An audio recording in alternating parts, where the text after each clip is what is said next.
Now that our equipment is ready, it's time to set the trap.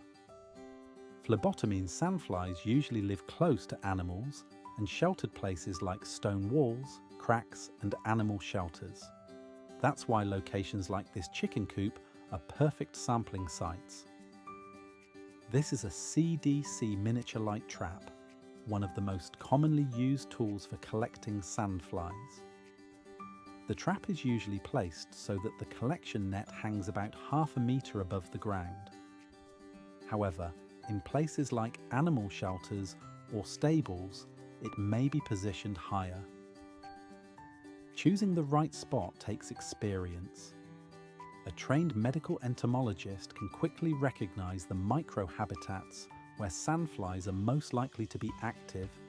Sandflies are nocturnal insects. They are active from dusk until dawn.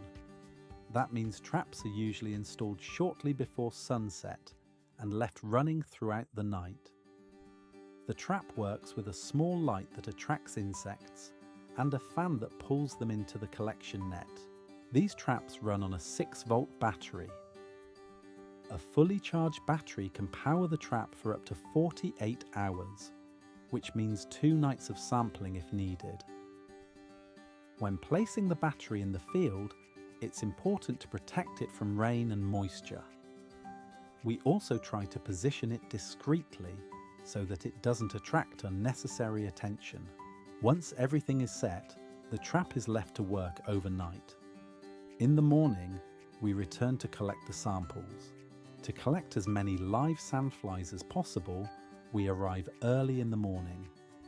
Direct sunlight and heat can quickly kill these delicate insects, so timing is very important. First, we carefully close the collection net with a tie. This prevents the insects from escaping during transport. It's important not to squeeze the upper part of the net.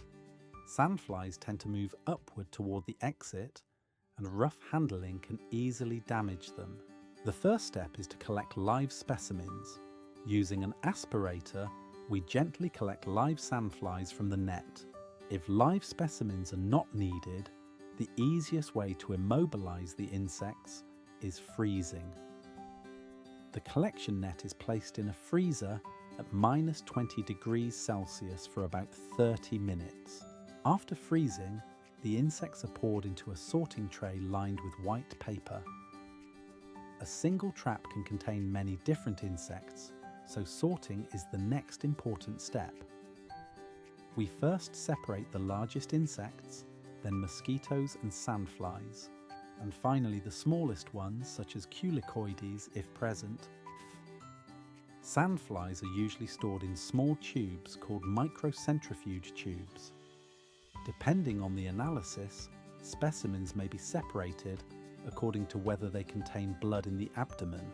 Samples can then be preserved in different ways. Stored at -80 or -20 degrees Celsius, or preserved in 70% ethanol. From a trap in the field to the laboratory bench, this is how we begin to understand sandflies and the pathogens they may carry.